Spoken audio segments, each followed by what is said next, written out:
यहाँ पे कोई संदीप मून है। हाँ जी, संदीप मून, बताएँ क्या कहना चाहते हैं? जय भीम, नमो बुद्धाय सर जी। फिर हुँ। भी मैं वो सवाल रख देता हूँ। और 3 किरदार जो ओके। है जैसे कि अपना बलि राजा, हिरण्याक्ष हुँ, हुँ। और हुँ, हुँ। रावण। हुँ। ये मैंने अभी तक ब्राह्मणी साहित्य के सिवाय कहीं इनका किरदार नहीं पढ़ा हूँ। तो जैसे कि वामन काल्पनिक होता है, दुर्गा काल्पनिक होती है, राम काल्पनिक होता है, तो ये जो किरदार है, ये इतिहास कैसे हो सकते हैं? नहीं, नहीं, नहीं, आप नहीं समझे हैं।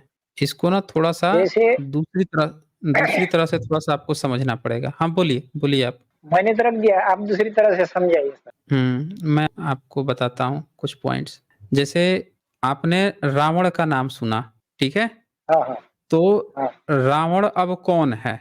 आप सोचेंगे कि रावण जो है, क्योंकि उसी का आपको सीरियल दिखाया गया, तो जी, जो सीरियल दिखाया जाता है उसी को आदमी सही मानता है कि भई हमने तो सीरियल में देखा था रावण को, तो हम ब्राह्मण में ही जानते हैं रावण को और कहाँ से जानेंगे? तो आपके मन में ना ये बात आ गई कि भई वो तो रावण का है।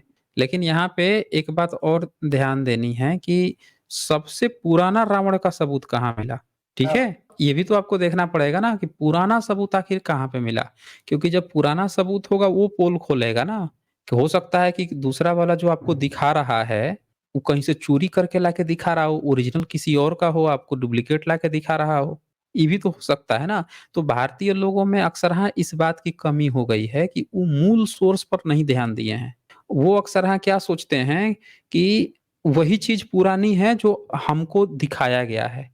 हमको आर्कियोलॉजी से जानी पड़ेगी। देखिए एक किताब मिली है चाइना से, जापान से, तिब्बत से। किताब का नाम है लंकावतार सूत्र 5वीं सदी का। इसका हिंदी अनुवाद भी अवेलेबल है। जब इस किताब को आप ध्यान से पढ़ेंगे, इसमें आता है रावण का ज़िक्र आता है। जी, देखिए क्या लिखता है, लंकावतार का संबंध केवल जैन बौद्ध धर्म से ही नहीं है, यह महायान बौद्ध धर्म की सामूहिक संपत्ति है। तो बुद्धिज्म का लंकावतार सूत्र है और डीटी सुजुकी ने इसको कंपाइल किया था। इस किताब को जब आप ध्यान से पढ़ेंगे तो इसमें आपको पता चलेगा कि रावण पूर्व बुद्धों को मानने वाला है, ठीक है? वो जो है जी, पूर्व हाँ जी। बुद्धों को मानने वाला है, बुद्ध को मानने वाला है। और शिल्प कला ये देखिए, तथागत की आध्यात्मिक शक्ति से ही प्रेरित होकर यक्षाधिपति रावण ने उनकी वाणी तथा विचारों को सुना। समझ रहे हैं? उस समय जी, जी। तथागत जो सागर नागराज के भवन से उपदेश दे रहे थे, 7 दिन की समाप्ति के बाद बाहर आए। अनेक शक्र ब्रह्मा नाग कन्याओं द्वारा उनका स्वागत किया गया। अब शक्र कौन है? इंद्र है। ब्रह्मा कौन है? इस सब का स्तूप बनता था। बुद्धिज्म की शिल्प कला है ये सब। सबका जिक्र आता है, रावण का भी साथ में आता है। तो ये सब बुद्धिज्म के हैं। फिर इन दोनों की अब ये 5वीं सदी की किताब है। अब ब्राह्मण किसी से भी आप कह दीजिए कि भाई तू 5वीं सदी का हमको सबूत दे दो। 5वीं सदी का इनसे आप सबूत माँग लीजिए, सबूत नहीं दे पाएँगे ये। तो नहीं दे ये पाएँगे। हम सबको हाँ, नहीं दे पाएँगे ना ये। तो हम सबको ये बात समझनी पड़ेगी कि ये जो भी चीज़ें हम लोगों को दिखाई जा रही है, बताई जा रही है, अब मैं आपको एक और चीज़ दिखाता हूँ कि रावण को हमने पहले दिखाया कि बुद्धिज़्म की किताब में, अब एक और सबूत आपको दिखाता हूँ, जिससे आपको और हेल्प मिलेगी कि वहाँ पे चल क्या रहा है दरअसल। उसमें आप खुद देख के और ये अनुमान लगा सकते हैं कि सब चीज़ जो है तो बुद्धिज़्म का ही। ये देखिए, ये शिल्प कला मिली है 6ठी 7वीं सदी की होगी। और इसमें रावण और सीता, रावण गया है सीता के पास भीख माँगने के लिए। ये देखिए, दिख रहा है आपको स्क्रीन पे? जी, जी। अब इसमें जो रावण है, इसका कान देखिए, बाल देखिए, चीवर देखिए, कपड़े का पहनावा, आपको ये ब्राह्मण दिख रहा है या भिक्षु दिख रहा है?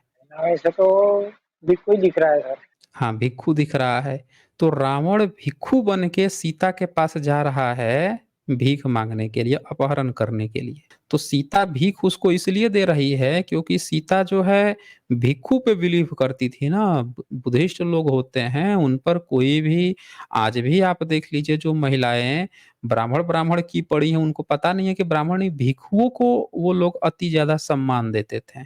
आज भी ब्राह्मण व्यवस्था में जो लोग फँसे हैं ना, तो ब्राह्मण शब्द बुद्धिज्म का है।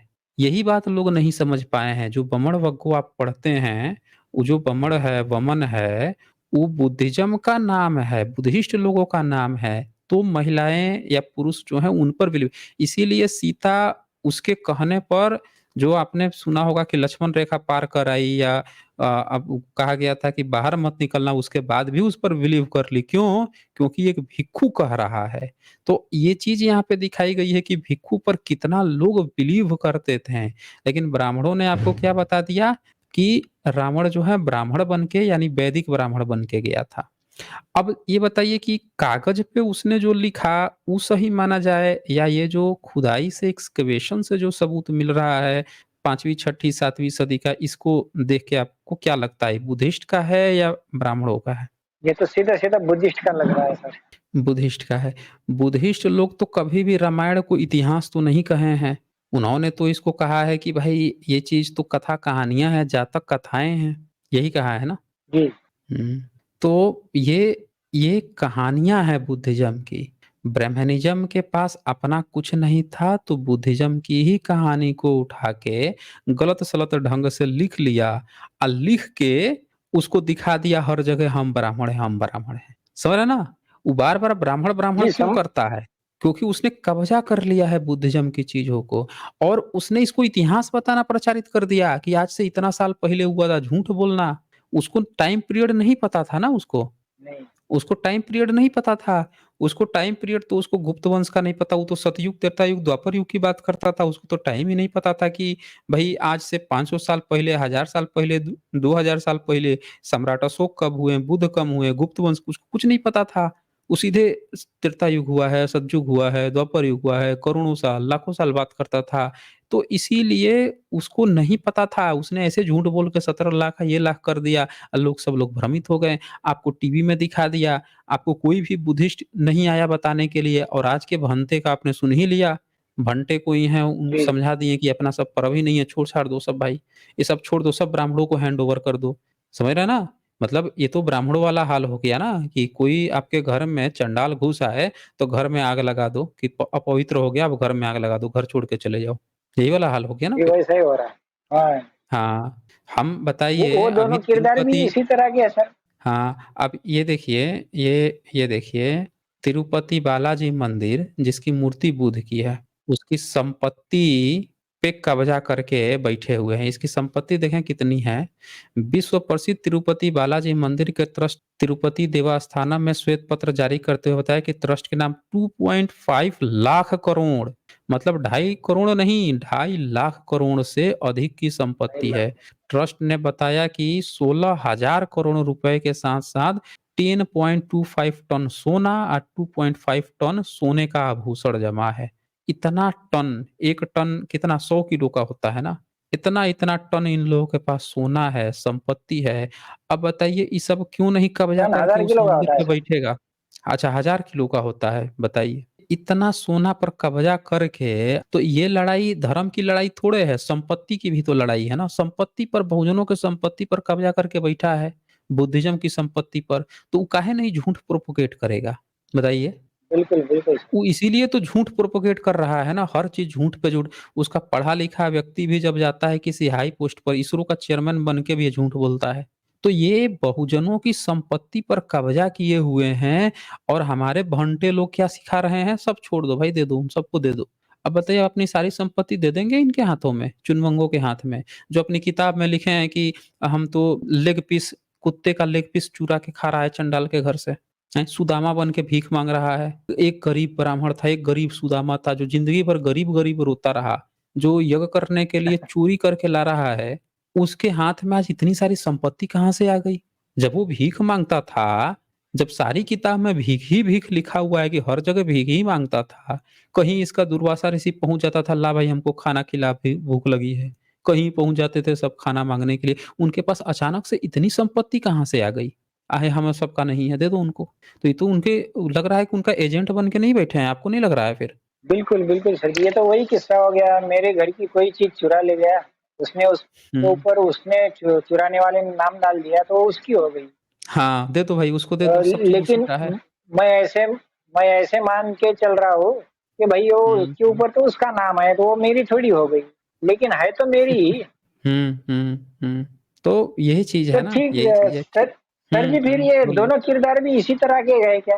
हिरण्याक्ष और ये जो बलिराजा, भला ये भला टले बलि का राजा है। बलि बलि र ये सब ना शिल्प कला, जैसे आज हम लोग बात हुई थी, तो मुझे उम्मीद करता हूँ कि डॉक्टर चार्ट से इस पर आगे जब वो कभी जुड़ेंगे, तो इसकी डिटेल्स निकालेंगे जातक कथाओं से। ठीक है ना? ये सारी कहानियाँ जी ना जी। जातकों में हैं, बुद्धिस्ट के स्क्रिप्चर्स जो सब बुद्धिज़्म का है। ये ब्राह्मणों ने जितना पुराण लिखा है ना, वो सब बुद्धिज़्म हाँ हाँ। की शिल्प कला को देख के गलत-सलत ढंग से लिख लिया है। समझ रहे हैं ना? उल्टा बना के लिख लिया। जैसे अभी आप देखें, इसमें क्या बना हुआ था, सीता की चित्र बना हुआ था जो अभी मैंने आपको दिखाया, और रावण बना हुआ था। रावण को हाँ, ब्राह्मण बना दिया और सीता के बारे में गलत-सलत, उनके अंगों के बारे में गलत-सलत किताब में लिख दिया, चित्र देख के। ये सब जो है बिल्कुल। अंग्रेजों के समय में जब शिल्प कला अंग्रेज खोजते थे, बैठ के शिल्प कला देख के अपनी कहानी सब लिख रहे थे, गंदी-संदी बातें लिख लेते थे।